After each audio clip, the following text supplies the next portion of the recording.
So before we start, I do have a second channel. So if you are interested in more content that isn't related to anime and manga, consider going over there and subscribing. Also, if you end up enjoying this video, consider leaving a like. I'd greatly appreciate it.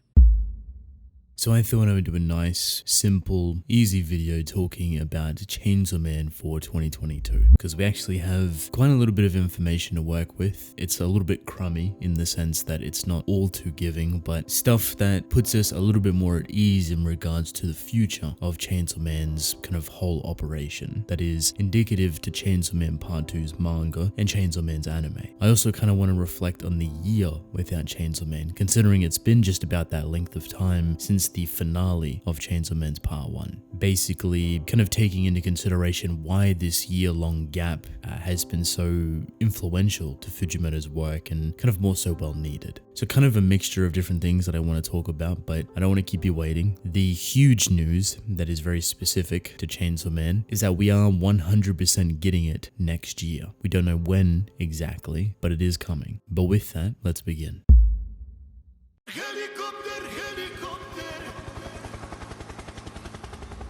So you did hear it right. We are getting Chainsaw Man sometime next year. It has been kind of officially confirmed by Fujimoto that Chainsaw Man Part 2 will be released next year. And while it may seem pretty kind of self-explanatory in its own right, considering we haven't heard anything from it within 2021, it still feels nice to know that he does want to actually do it. And there was a little bit of concern for quite a bit of time in regards to Chainsaw Man Part 2 and its future. Kind of falls back into the one-shot that he recently created called Look Back. To put simply, the sentiment we have for Chainsaw Man coming out next year within 2022 was myself within 2021. I was extremely confident in saying that we would get Part 2 sometime this year, and as the months kind of trickled on through and one-shot started to come out, I figured maybe this would be the case, that he's working more, he's writing more, maybe he feels more comfortable with Chainsaw Man Part 2, but Look Back gave us an insight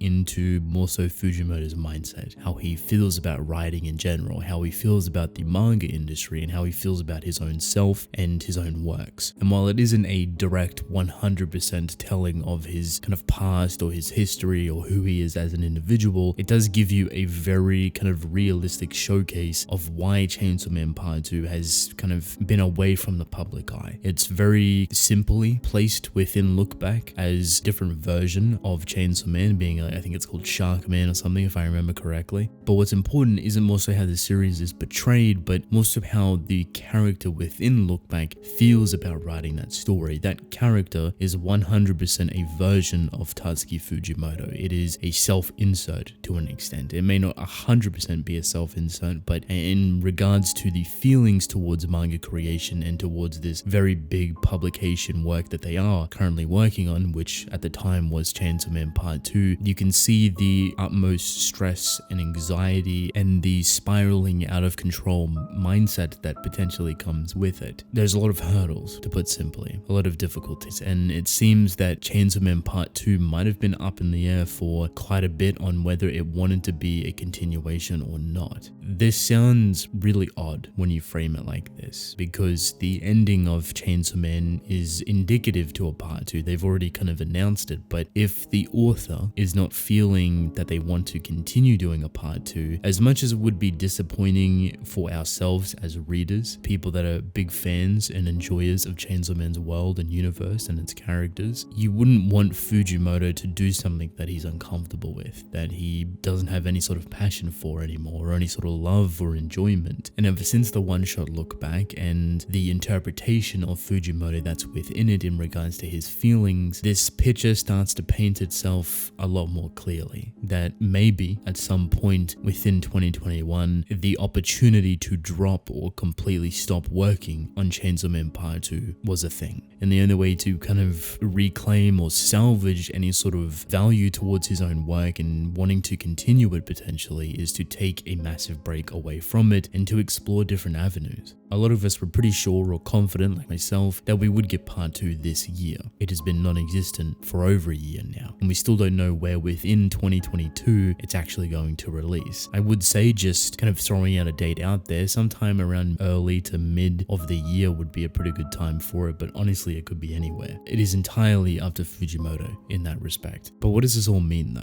Like, why does this even really matter in the grand scheme of things? And for me personally, I think it does matter. I think it does kind of help to understand even just a little of where Fujimoto may be coming from in terms of creating Chainsaw Man Part 2. The world has been opened up to his authenticity, to his style of writing, and it is extremely specific. It's very detailed, it's very thought-provoking, it's very chaotic and wild and fun. But if the author isn't having any of those things, or if the author is burnt out on any aspect of those things, it all kind of falls apart very rapidly. And Chainsaw Man is a story that has to have 110% of your attention put into it, because it is a story that can fall apart very easily if you're not paying attention. That's honestly why I think the year-long break has been so important to Fujimoto, and why working on different aspects of stories has kind of flourished a lot more. Look Back, I think, is a very beautiful example of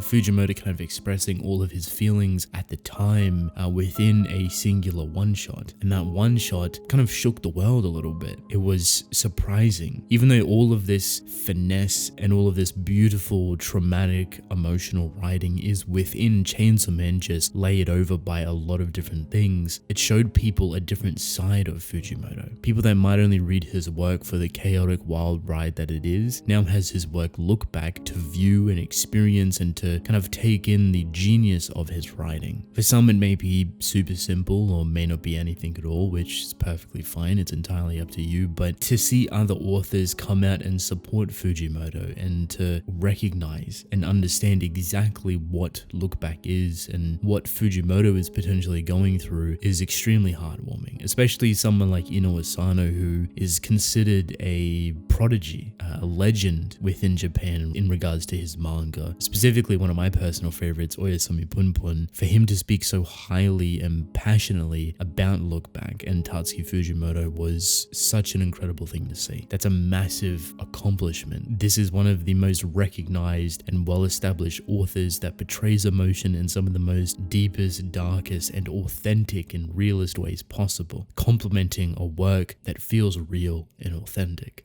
Because of this, I would expect Chainsaw Man Part 2 to be rather different to what originally Chainsaw Man was. Not only is it jumping magazines, it's going over towards Jump Plus, which in my opinion is the healthiest option for Fujimoto to go with. Not only does it allow way more creativity in terms of his themes and his atmosphere and the amount of emotion that he wants to portray, the brutality of it all, but it also gives him a breathing room for breaks, for taking weeks or months off potentially if he is feeling overwhelmed. It's without a doubt that Weekly Shonen Jump's kind of schedule and its business module is so tiring. It is degrading. It is kind of disgusting in a sense, where they value this kind of quick portion pocketed success over the integrity of writing or literature, and unfortunately that's just how the business module has been built upon. But now that manga is becoming a lot more popular and the opportunity to become successful or well recognized within the industry without Weekly Shonen Jump's herald crown of existence adds for more flexibility. And Jump Plus is the up and coming foundation of where a lot of people want to be published because of its freedom, because of its creativity, and because of the leniency it has towards its authors, its writers, how it allows so many breaks and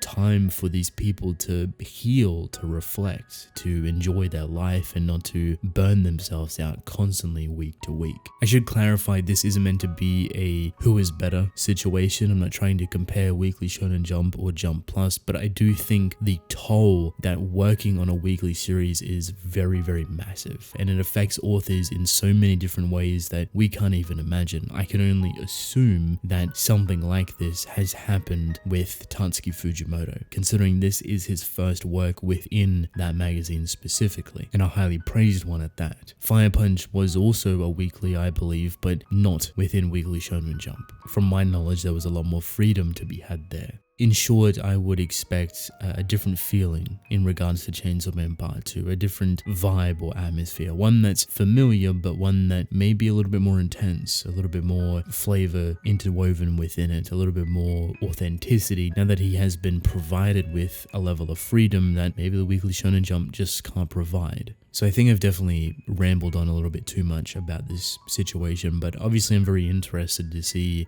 what Chainsaw Man Part 2 is, but more so why it's kind of been so out of existence for what feels like eternity. The year has been definitely a long one, and I'm curious on why Fujimoto decided to take the well-deserved break that he needed. Maybe it's just something that he wanted to do, maybe it has nothing to do with anything that I've kind of reflected on at this point, which is perfectly fine. Or maybe it's more severe than how I framed it. We don't really know, but if anything, all we can do now is wait and find comfort in the fact that Chainsaw Man Part 2 is releasing next year, 100%. We just don't know when. I should also mention the other good news. Obviously, we are getting Chainsaw Man's anime next year. This has been confirmed. That also seems like a pretty self-explanatory thing, but surprisingly, it was kind of left up in the air. The industry has kind of been a little bit all over the place recently in regards to trailers and kind of lockdowns and people being in and out of work, so I can imagine it's very difficult currently to maneuver these things and to provide a comfortable pipeline of work to be able to do at one's healthy rate. We did get a trailer somewhat 3 to 5, 6 months ago maybe, I can't actually remember, but I feel like it's been a while since we got that Chainsaw Man trailer, and then we've heard nothing of it since. So it's good to know that we are getting the anime next year. We're also getting a one-shot, yes, another one-shot by Fujimoto sometime, I assume next year. There was no release date given for it or any information given for it other than the fact that Fujimoto is working on a one-shot, which makes me very excited to see what he does now. Considering the success of Look Back, I'm very open to just reading his one-shots and how he wants to frame them, and it gives us a good insight on where he sits potentially mentally or emotionally or just story-wise, literature-wise, what he's feeling or vibing with currently. Maybe he wants to be a little bit more experimental, maybe he wants to focus on this or that, so we will be getting a one-shot, I assume, before Chainsaw Man Part 2 is even announced. So that covers pretty much all those topics. The last thing I want to mention, which I think will provide the biggest amount of information and potentially even expect another video similar to this, is the Jump Festa, I believe it's called, that's happening in the next couple of weeks. This is a very big moment within Japan for manga in itself, and the biggest series that's kind of headlining all of this that has a stage presentation is none other than Bleach, which is really great to see. Obviously return, and it's been a very long time. Its anime is coming back very soon, so a lot of people are obviously extremely excited, and it has its own big stage for it. However, right behind Bleach is actually a stage specifically for Chainsaw Man, and I think this is where we will get pretty much all of the bigger details, the more specific details in regards to Chainsaw Man Part 2, the anime, and any other potential productions they have in the work for the story or the universe itself. I'm very interested to see what actually comes out from this stage. Just the fact that it has kind of like a headline stage is indicative to having a lot of information to show us, and could always just be in relation to the anime and when it's airing and what's coming with it and how many episodes it is, maybe a legitimate trailer at this point, and I would expect a good amount of information for the Chainsaw Man brand to come out around this stage play, which for me is most definitely very exciting. Once again, I feel like I've definitely rambled a little bit too long, but hopefully this has provided the information, the context for that said information, a bit of background or kind of explanation in regards to this year specifically, and kind of everything in between. At this point in time, heading into 2022, it is going to be a very massive year for Chainsaw Man, and more so for Tatsuki Fujimoto. I am inherently excited to see all of this stuff unravel, but all we can do now is wait and be patient for when everything comes to light. Endtime. So welcome to the end of the video. If you have made it this far, thank you. I greatly appreciate you. But more importantly, I would like to know how you feel about a couple of different things. First and foremost, Chainsaw Man Part 2. I know a lot of people are excited for it, but what do you feel is kind of the reason for it to disappear for over a year? Secondly, how do you feel about Chainsaw Man's anime and this stage or event that's up and coming soon? Do you think we're going to get information about a lot of this stuff at this Jump Festa, I believe it's called? And last but not least, what do you think about this one-shot that Fujimoto is doing? Do you think it's going to be anywhere near the same level as Look Back? I would love to hear your thoughts within the comments below. But with that, I want to thank you all for watching. Hope you enjoyed. Leave a like and subscribe. I would greatly appreciate it. Drink plenty of water, and I will see you within the next one. Goodbye.